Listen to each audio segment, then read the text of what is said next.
কাল নিফটি কি করতে পারে এই আলোচনাতে আমি সুররঞ্জন গঙ্গোপাধ্যায় আপনাদের সবাইকে স্বাগত জানাচ্ছি। চলুন ভিডিওটা শুরু করি। প্রথমেই আমরা বলে রাখি যে কি হতে পারে এটা নিয়ে আলোচনা করা যাবে এবং আলোচনা করব যে কিভাবে আমরা সতর্কতা অবলম্বন করব, কিভাবে সাবধানে পা ফেলব এবং আগের দিন আমরা কি বলেছিলাম সেটি কেমনভাবে কাজ করেছে না করেনি, কি ভেবেছিলাম কি না ভেবেছিলাম। তো প্রথমেই আমি এটুকু বলে রাখি যে আমি সম্পূর্ণরূপে পরাজিত হয়েছি। এই যে চিন্তাভাবনা আমি করেছিলাম আগের দিনে সেই চিন্তাভাবনা কিন্তু কাজ করেনি। আমার খুব স্পষ্টভাবে মনে হয়েছিল আর ডবল ইনিংস হয়তো তিনি করবেন না। তিনি এবার কিন্তু সিরিয়াস। কিন্তু সেরকম দেখলাম না এবং এত তাড়াতাড়ি যে সিজফায়ার হয়ে যেতে পারে মানে কয়েক ঘন্টার মধ্যে এ আমার কল্পনার বাইরে। আমি আশা করেছিলাম, আমি ভিডিওতে মানে কি বলবো, প্রার্থনা করেছিলাম যাতে শুভবুদ্ধির উদয় হোক, কিন্তু আমি কিন্তু ভাবতে পারিনি যে এত তাড়াতাড়ি শুভবুদ্ধির উদয় হবে এবং এরকম ধরনের একটা ঘটনা ঘটবে। যাক, দেখে ভালোই লাগলো। যারা বিটিএসটি ইত্যাদি করে থাকেন তাদের 12টা বাজলো। বারে আপনাদেরকে আমি বলেছি যে অনিশ্চয়তার সময় যা খুশি হতে পারে, সেটিরই একটি নমুনা দেখলাম। কিন্তু আমি যা চিন্তা ভাবনা করেছি, আবারও একবার আপনাদেরকে বলি, আমি যা চিন্তা ভাবনা করেছিলাম তা কিন্তু এই মুহূর্তে সম্পূর্ণরূপে আমি পরাজিত হয়েছি। এটা স্বীকার করতে কোনো লজ্জা নেই এবং তার কারণও আপনারা জানেন এবং আপনারাও এতে হতবাক নন বলেই আমার মনে হয়। তো আমরা চোখের সামনে দেখতে পাচ্ছি যে 24,000-এর সাইকোলজিক্যাল লেভেলের থেকে সামান্য একটু নিচে মার্কেট বন্ধ হয়েছে 873 পয়েন্ট উঁচুতে। সারাদিনই মোটামুটিভাবে একটা লেভেলের মধ্যেই সে সীমাবদ্ধ ছিল, যদিও কিছু না কিছু সুইং উপর এবং নিচে সে দিয়েছে। রেঞ্জ মোটামুটিভাবে 180 পয়েন্ট 200 পয়েন্টের মধ্যেই কিন্তু সীমাবদ্ধ ছিল মার্কেট। আর কোথায় ক্লোজ হয়েছে কোথায় ওপেন হয়েছে আপনারা দেখেছেন। চলুন এক এক করে আমরা এগিয়ে চলি এবং আমাদের দেখতে থাকি যে বিভিন্ন মাল্টিপল টাইম ফ্রেমে কি হচ্ছে। এখানে একটা কথা আপনাদেরকে বলে রাখি, লেভেল কিন্তু কাজ করেছে, লেভেল কাজ করেছি, পুরনো লেভেলও দেখতে পাচ্ছেন সুন্দরভাবে কাজ করেছে, কিন্তু তার মানে এই নয় যে এটা প্রেডিক্টেড ছিল। এটা আমার প্রেডিকশনের বাইরে ছিল। আমি এটা ভাবতে পারিনি যে একদিনের মধ্যে এই সিজফায়ার ঘোষণা ঘটবে এবং আমি জানি যে পাল্টি খায় লোকে, যুদ্ধের সময় বিভিন্ন রকম ঘটনা ঘটে, কিন্তু এত দ্রুত তার সাথে এমনভাবে পাল্টি খাবে এটা কিন্তু আমি কল্পনা করতে পারিনি। যখন আমি এটা জানতে পারছিলাম এবং বুঝতে পারছিলাম তখন কিন্তু অলরেডি ভিডিও পাবলিশড হয়ে গেছে। কারণ রাতের দিকে যখন তেলকে দেখছিলাম তখন খুব স্পষ্ট হচ্ছিল যে মার্কেটে কিন্তু যুদ্ধের আবহাওয়া নেই। আমি কিন্তু আপনাদেরকে তেলের চার্ট প্যাটার্ন দিয়ে এখানে আমি বোঝাবো না, কিন্তু তেলকে দেখে বোঝা যাচ্ছিল যে তেল পড়ছিল। আপনারা জিএ চেক করতে পারেন যে তেল পড়ছিল। সাধারণত যুদ্ধ থাকলে পরে তেল বাড়বে, কিন্তু তা কিন্তু আমি লক্ষ্য করতে পারিনি। তেল স্পষ্ট ইঙ্গিত দিচ্ছিল যে আমি পড়ছি, আমি নামছি, অর্থাৎ অবস্থার উন্নতি কিন্তু আমার ঘটছে এবং সেটা বুঝতে পারলাম। কিন্তু ততক্ষণে ভিডিও পাবলিশ হয়েছে, ততক্ষণে বিভিন্ন রকম কিন্তু খবরটা পেলাম অনেক পরে যে সিজফায়ারের আমাদের ঘোষণা হচ্ছে এবং তিনি মেনে নিচ্ছেন বা 2 সপ্তাহ আমাদেরকে আরও টানাবাহালের মধ্যে রাখবেন, সেটি পরে। ইন্ডিকেটর কিন্তু কাজ করেছে, লেভেল কিন্তু কাজ করেছে, কিন্তু তার মানে এটা নয় যে আমরা জিতে গেছি। তো দেখতে পাচ্ছেন কোথায় সাপোর্ট কোথায় রেজিস্ট্যান্স আপনাদেরকে বললেই আপনারা চোখের সামনে দেখতে পাচ্ছেন। মান্থলি ক্যান্ডেল নিয়ে এই মুহূর্তে বেশি আলোচনা করা কিছু নেই। উইকলি ক্যান্ডেলে যদি দেখতে চান তাহলে নিশ্চয়ই একটু আলোচনা করা রয়েছে। এই মুহূর্তে এই জায়গাটা কিন্তু আপনার কাছে রেজিস্ট্যান্স রয়েছে। এই জায়গাটির মানে কি? এই জায়গাটির মানে হচ্ছে আমার কাছে 24,105 বা 110 মতো মনে করতে পারেন। এই রেঞ্জে কিন্তু আমাদের কাছে একটা রেজিস্ট্যান্স আছে। আমরা যদি ইন্ডিকেটরের লেভেলগুলো দেখে দেখুন, আগের দিন আমি ইন্ডিকেটরের লেভেলস আপনাদেরকে দেখাইনি। আপনারা দেখেছিলেন যে 9-10 লেভেল থেকে এই সপ্তাহে শুরুতেই যারা পুরনো দেখেছেন তারা দেখেছেন যে সাপোর্ট নিয়েছে এবং আমাদের এই লেভেল এই পর্যন্ত কিন্তু এসে ধাক্কা খেয়েছে। এটি 6-7 লেভেল, এর উপরের এই লেভেলটি দেখুন 24,381, অর্থাৎ এখানে কিন্তু একটা রেজিস্ট্যান্স কিন্তু আমাদের আছে এবং তার উপরেই কিন্তু আর একটা রেজিস্ট্যান্স রয়েছে 24,381। চোখের সামনে দেখে নিলেন, এখানে কিন্তু দুজন মিলে রেজিস্ট্যান্স করেছে, ক্লাউড এবং আমাদের এই লেভেলটি। আমি জানি না আরও কিছু ঘোষণা করে দিয়ে এর উপরে খুলবে কিনা, আরও কিছু বাজি ঘোষণা করে নিচে খুলবে কিনা। আমি বুঝতে পারছি না যে কি করবে যুদ্ধের সময়, কেউই আন্দাজ করতে পারবে না, কিন্তু লেভেলগুলোকে মার্ক করে রাখুন, যদি খোলে তাহলে সেই জায়গাটাতে দেখুন। এরকম জায়গাতে যখন যাচ্ছিল তখন স্বাভাবিকভাবে আপনার বোধ হচ্ছে যে এই জায়গাটাতে কিন্তু আজকে যেতে পারে, এবং সেই রকমভাবে গিয়েছে।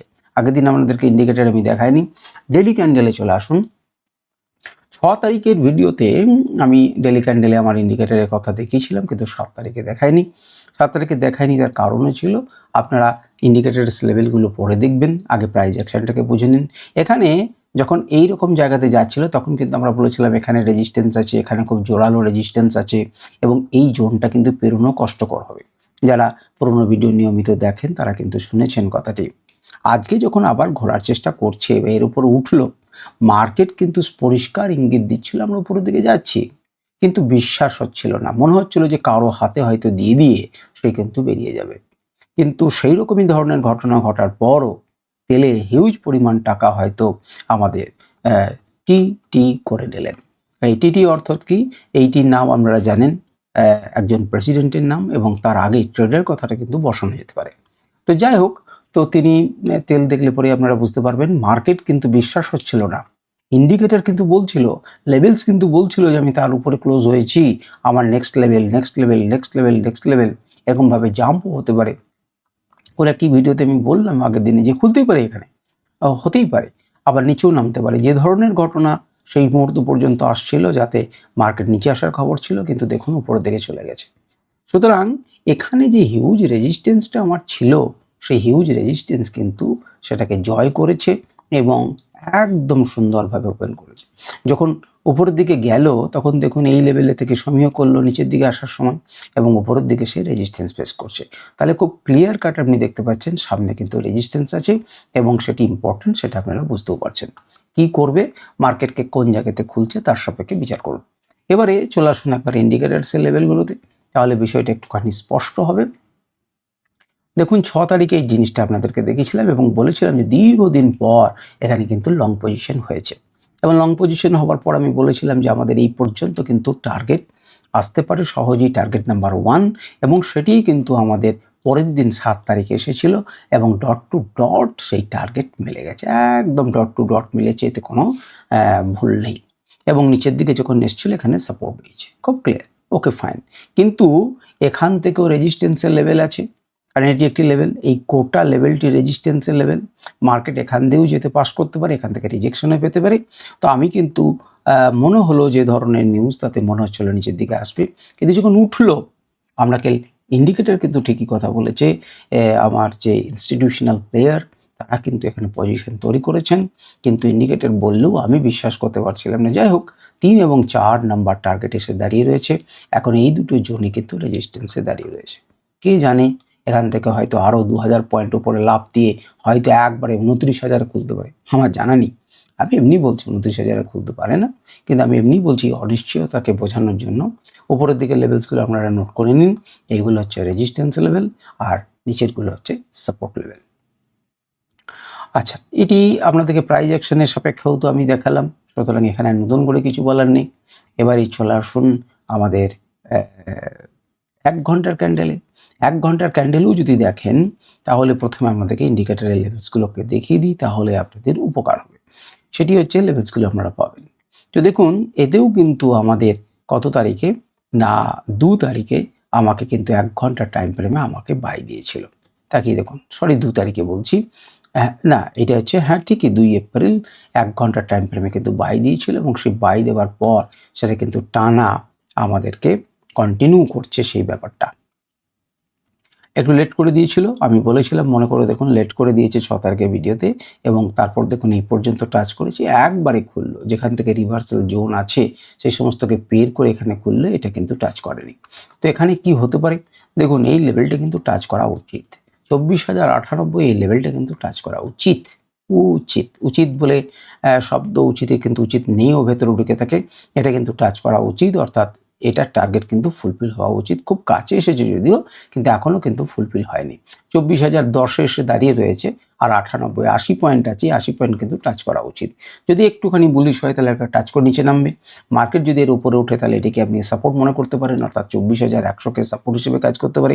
যদি ব্রেক করে দেয় তাহলে নিচের লেভেল পর্যন্ত ভাবনা চিন্তা করতে পারেন। যদি আবার এখানে শর্ট সিগন্যাল জেনারেট হয় সেটা আলাদা কথা, যেহেতু আপনার কাছে নেই। উপরের দিকে গেলে পরে 24,500 508 এটি কিন্তু আপনার কাছে আরেকটা রিভার্সাল জোন বা একটা রেজিস্ট্যান্স জোন হিসেবে আপনি কল্পনা করতে পারেন। আপনি যদি প্রাইস অ্যাকশনকে দেখেন তাহলে দেখবেন যে সে কি করেছে না, সে একটা রেঞ্জের মধ্যে আবদ্ধ ছিল, সেটাকে ভেঙে বেরিয়েছে। এখান থেকে এই অংশটা সাপোর্ট দিয়েছে, এরা রেজিস্ট্যান্স দিচ্ছিল, ধীরে ধীরে ওঠার পর সে আবার এইভাবে উঠছে। তাহলে আপনি 1 ঘন্টা টাইম ফ্রেমে এইভাবে একটা লেভেলকে ড্র করে রাখতে পারেন। তাহলে আপনি করেন কি, আপনি এইভাবে একটা লাইনকে টানুন, এইভাবে একটা লাইনকে টানুন, একটু বেঁধে ফেলুন।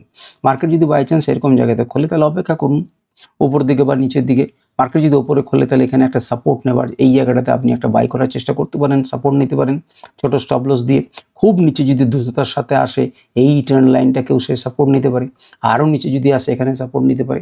সুতরাং খানিকক্ষণ দেখুন এবং তারপর বোঝার চেষ্টা করুন। যদি উপর দিকে যাওয়ার হয় এই পর্যন্ত কিন্তু এই দেখুন 120 থেকে 160 এই রেঞ্জ পর্যন্ত কিন্তু সে যেতে পারে। আপনাকে সুযোগ না দিয়ে ডাইরেক্ট টাচ করতে পারি, এখানে খুলতে পারি। তাহলে একটুখানি আমি আপনাদেরকে লেভেলসটা দিয়ে দিই, কারণ এই জোনটা কিন্তু দেখুন ফাঁকা আছে। সুতরাং এই জোনে কিন্তু যাওয়ার কিন্তু একটা চান্স কিন্তু মার্কেটের পক্ষে রয়েছে এবং এর উপরে যদি খোলে সাপোর্ট নিয়ে এরকম করে যাবে, আপনি এইভাবেই কিন্তু ভাবনা চিন্তা করে এগোবেন। এবারে চলে আসুন আমাদের 15 মিনিটে। 15 মিনিটে আপনাদের সামনে তো লেভেলসে রয়েছেই, আপনারা কীভাবে আঁকবেন? আপনারা যেভাবে আঁকবেন সেটা হচ্ছে এখানে একটা ট্রেন লাইনকে এঁকে দিন, একটা ট্রেন লাইনকে এঁকে ফেলুন এবং চুপ করে বসে থাকুন। যদি আপনাকে লাইভ মার্কেটের মতো এখানে খোলে তাহলে আপনি বুঝতেই পারছেন কি করতে হবে। পরিষ্কার আপনার কাছে ক্লিয়ার তথ্য। আপনি এইটুকু কিন্তু রেজিস্ট্যান্স আছে, সেটি হচ্ছে 24,050 বলতে পারেন। 24,050 লেভেল একটা রেজিস্ট্যান্স রয়েছে। 15 মিনিট তো, এরপর এখানে যাবেন 150-50 পর্যন্ত একটা টার্গেট পেতে পারেন। যদি নিচের দিকে আসে, যদি সাপোর্ট নেয় তো খুব ভালো কথা।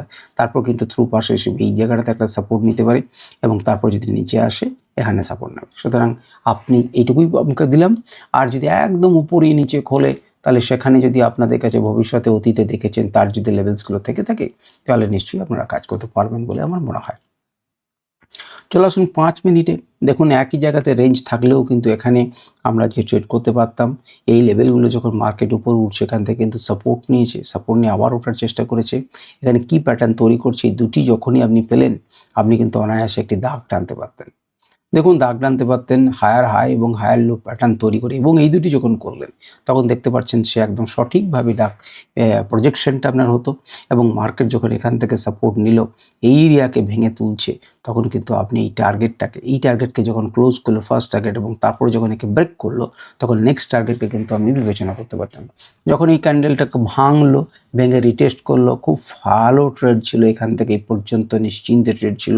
এখানে একটা সাপোর্ট নিয়ে উপর ওঠার চেষ্টা করলো কিন্তু পারলো না। যদি আপনি তাকিয়ে দেখেন তাহলে এখানে যে জায়গাটা তৈরি করেছিল সেই জায়গাটা এখানে তৈরি করলো, নিচের দিক থেকে একটা সাপোর্ট নিয়ে উপরের দিকে ওঠার চেষ্টা করেছিল, সেটাকে ব্রেক করেছে ঠিকই। তাহলে উপর দিকে যাওয়ার সময় এই কিসে পরিণত হয়ে যাবে? রেজিস্ট্যান্সে পরিণত হয়ে যাবে। মার্কেট এখান থেকে পড়লো। এখানে কি ফলো করছিল? এখানে কিন্তু কি ফলো করছে মনে করে বলুন তো আমাকে? সেটা হচ্ছে লোয়ার লো এবং লোয়ার হাই প্যাটার্ন করছে। আপনি একটা ট্রেন লাইন আঁকতেই পারতেন। একে যখন ব্রেক করলো, এটা যখন রিটেস্ট করলো, মার্কেট উপর দিকে গেল এই রেঞ্জ পর্যন্ত পরিবর্তিত, এটি একটি রেঞ্জ ঠিকই আছে, পরিবর্তিত রেজিস্ট্যান্স এটি। সেখান থেকে মার্কেট আবার রিটেস্ট করে আবার নিচে এলো। দেখুন যে পর্যন্ত আছে তাকে যদি না ভাঙে তাহলে আপনি পরের লেভেল অবধি যাবেন কী করে? এখানে সাপোর্ট নিল, আবার যখন নিচে এলো তখন কি দেখুন এখান থেকেই সাপোর্ট নিয়ে মার্কেট এরকম জায়গাতে দাঁড়িয়ে রয়েছে। একটু পড়বো ভাব কিন্তু ছিল, কিন্তু সেভাবে পড়তে পারেনি। সুতরাং স্ট্রাকচারকে যদি আপনি ফলো করতেন, আপনি যদি ট্রেন্ড লাইনকে আঁকতে শেখেন তাহলে কিন্তু আপনি ট্রেড অনায়াসে করতে পারবেন। এটি কিন্তু স্বাভাবিক। আশা করি আমি যেভাবে আঁকছি সেই আঁকা দেখলে পরেই যারা জানবেন তারা বুঝতে পেরে যাবেন। এই হচ্ছে 5 মিনিটের। আজকের ম্যাক্স পেন সম্পূর্ণ আলাদা হয়ে যাবার কথা, আলাদা হয়েও গেছে। 23,900 আরও অনেক বেড়ে গেছে এবং পরিবর্তিত হয়েছে, মডিফাইড হয়েছে 23,632। এবং এখানে না দেখে বলুন তো, প্রচুর কল রাইটার ছিল, প্রত্যেকটা স্ট্রাইক প্রাইসে কল রাইটার ছিলেন, সেই সব কলর 12 বাজিয়ে দিয়েছে। তাহলে সেই কল রাইটাররা কিন্তু ধীরে ধীরে ধীরে ধীরে কী করেছে? বেরিয়েছে। এই যে নিচের দিকে সমস্ত গ্রিনগুলোকে দেখছেন, এই যে গ্রিনগুলোকে দেখছেন, এরা প্রত্যেকটা স্ট্রাইক প্রাইসে কল রাইটার নিজেদেরকে এক্সিট করেছে সেখান থেকে, কারণ এটা প্রচুর লসে এরা রান করেছে। আমি যদি এই জায়গাটাতে চলে আসি তাহলে দেখুন 22,700, কল রাইটার দেখুন -4,023। আমি যদি এখানে চলে আসি 23,000, সেখানে দেখুন -16,619। আমি যদি চলে আসি 23,500, 25,900, এরা প্রত্যেকে বেরিয়ে গেছে। কারণ হচ্ছে প্রত্যেকের 12টা বাজিয়ে দিয়েছে একদম 23,800 অব্দি, কাউকে টিকিয়ে রাখেনি। এখনো পর্যন্ত 23,800 লোকেরা ভেবেছে যে মার্কেটে 23,800 হয়তো নিচে নামবে না, এত বেশি পজিটিভ। একমাত্র 23,850-এ কিছু কল রাইট হয়েছে, 2,725। হয়তো কেউ ভাবছে 23,500, 450-এ, 850-এ আসতে পারে মার্কেটে, বা এরকম জায়গাতে বন্ধ হতে পারে, কারণ মডিফাইডটা যেহেতু 23,900 রেখেছে, সুতরাং কিছুজন সাহস দেখিয়েছে। এই হচ্ছে টোটাল ভিডিওটা। আজকের আমাদের আলোচনা এখানেই আমি একটু তাড়াতাড়ি শেষ করলাম। তো আপনারা কমেন্টে করুন আপনাদের কিছু মন্তব্য থাকলে। আর একটা জিনিস নিশ্চয়ই স্পষ্ট আজকের ধারণা, আজকের ভিডিও থেকে বা আজকের মার্কেটের ধারণা থেকে বুঝতে পারলেন যে মার্কেট কিন্তু অনিশ্চয়তায় ঘেরা। আপনাকে এটা বাঁচাতে পারে একমাত্র আপনার বোধবুদ্ধি, সাইকোলজি এবং লোভ বেশি না করা। বিটিএসটি যারা করেন তারা বন্ধ করুন। কোনোদিন আপনার প্রোটেকশন মিলবে, অর্থাৎ জুয়ার মতো কোনোদিন মিলবে না। কারণ কি হতে পারে আপনি কিন্তু জানেন না, বেশিরভাগ লোকই জানে না, জানা সম্ভব নয়। কারণ এখনই যদি আবার মানে আমি সিজফায়ার ঘোষণা করেছি, কিন্তু দুম করে যদি আমার মনে হয় যে আমি একটু বোম ফাটিয়ে দেখব, তাহলে কিন্তু আমি দেখতেই পারি। সুতরাং আপনি এই অনিশ্চয়তা, যখন জিওপলিটিক্যাল ইস্যু থাকবে, তখন মার্কেটকে সন্তর্পণে ট্রেডার হবেন, তখন ইনভেস্টর হওয়ার চেষ্টা করবেন না, তখন বিটিএসটি খেলার চেষ্টা করবেন না, জো খেলার চেষ্টা করবেন না, লোভ একটু কমাবেন, আপনি ভালো থাকবেন। আজকে ভিডিও পর্যন্ত। নমস্কার, ধন্যবাদ, ভালো থাকুন, সুস্থ থাকুন এবং আপনাদের সফলতা আমি কামনা করছি।